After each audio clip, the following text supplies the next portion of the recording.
খাসপুকুর সিন্ডিকেটকারী শাহজাহান আলীর আসলামের বিরুদ্ধে আইনগত ব্যবস্থার দাবিতে সাংবাদিক সম্মেলন। জনাব খেতলাল উপজেলা সাংবাদিকুন আমি মোসাম্মদ নাসিমা খাতুন, স্বামী মোহাম্মদ শাকুল ইসলাম, রানীপুকুর রামপুরা। আমার পেশা মৎস্যজীবী। আমার দীর্ঘ কয়েক বছর যাবৎ খাসপুকুর নিয়ে সিন্ডিকেটকারী কনিয়াপাড়া শাহজাহান আলী ও আসলামের নিকট থেকে খাসপুকুর সাবলিজ নিয়ে মাছ চাষ করে আসতেছি। গত 30শে চৈত্র আগে শাহজাহান আলী আমাদের নিকট থেকে মেয়াদ যাওয়ার আগেই কাছ থেকে 1 লক্ষ টাকা নিজ বাবদ দাবি করেন। তিনি পুকুর কাউকে দিয়ে দিবেন বলে আমাদেরকে হুমকি দেন। আমাদের চাষকৃত পুকুরে অনেক লক্ষ টাকার মাছ আমরা নিরুপায় অনেক এনজয় থেকে দান ব্যবসায়ীর কাছ থেকে চড়া সুদে টাকা নিয়ে এই পুকুর সব নিজের বিষয়টি সম্পর্কে কথাবার্তা মোবাইলে রেকর্ড করে নেই, যাহা সাংবাদিকের মাধ্যমে প্রকাশ করা আবশ্যিক। এমন অবস্থায় শাহজাহান আলী ও আসলাম আমাদের কাছ থেকে গত 25/5/2025 তারিখে 60,000 টাকার অতিরিক্ত চাঁদা দাবি করেন এবং বলেন টাকা না দিলে পুকুরের মাছ ধরতে দিবে না। আমরা টাকা দিতে রাজি না হয় শাহজাহান আলী তার সহযোগী দলবদ্ধ হয়ে আমাদের চাষের মাছ ধরতে তাকে আরো খবর পেয়ে বাধা দিলে আমার স্বামীকে এলোপাতাড়িভাবে মারধর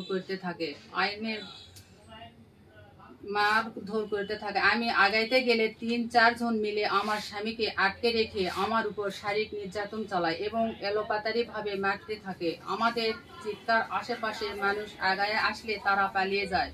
আমার স্বামী স্থানীয় লোকজনের সহযোগিতায় আমাকে খেতলাল হাসপাতালে ভর্তি করায় এবং আমার নির্যাতনের বিষয়ে গত 28/6/2025 তারিখে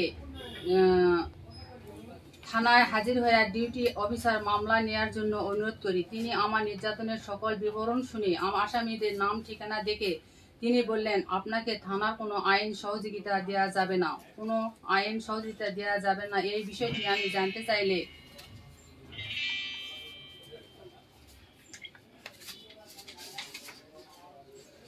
বললেন, এই আসামিরা খেতলাল থানা হামলাকারীদের সাথে জড়িত আছেন। আপনি কোর্টে গিয়ে মামলা করেন। আমি খেতলাল থানায় কোনো আইনগত সহযোগিতা না পেয়ে গত 8/6/2025 তারিখে আদালতে মামলা দায়ের করি। আদালতে পিপিআই তদন্তের জন্য আদেশ প্রদান করে। আমার স্বামী শাকুল ইসলাম খেতলাল উপজেলাধীন অবৈধ কনিয়াপাড়া মৎস্য সমবায় সমিতি বাতিলের দাবিতে জেলা প্রশাসকের বরাবর গঠিত 1/6/2025 তারিখে আবেদন করেন। এই বিষয়টি সভাপতি শাহজাহান আলী, সাধারণ সম্পাদক আসলাম জানার পর আমার স্বামীকে শাকুল ইসলাম রাস্তায় আটকিয়ে রেখে জেলা প্রশাসকের কাছে দেওয়া অভিযোগটি তুলে নিতে বলেন। কিন্তু আমার স্বামী জেলা প্রশাসকের কাছে দেওয়া অভিযোগটি তুলে নিতে না চাইলে শাহজাহান আলী, আসলাম 4-5 জন মিলে গত 9/6/2025 তারিখে আমার স্বামীকে এলোপাতাড়িভাবে মারধর করে। আমার স্বামী এই খবরটি শোনা মাত্র তাকে ঘটনাস্থল থেকে আহত অবস্থায় উদ্ধার করে এবং খেতলাল হাসপাতালে ভর্তি এবং গত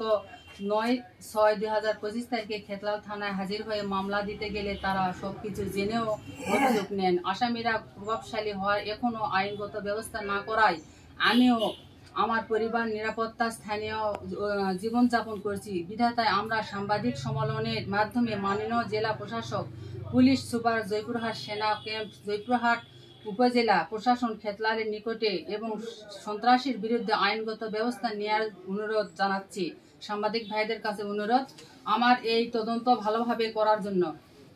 নিবেদক মোসাম্মদ নাসিমা খাতুন, স্বামী শাকুল ইসলাম, রানীপুকুর রামপুরা, খেতলাল, জয়পুরহাট।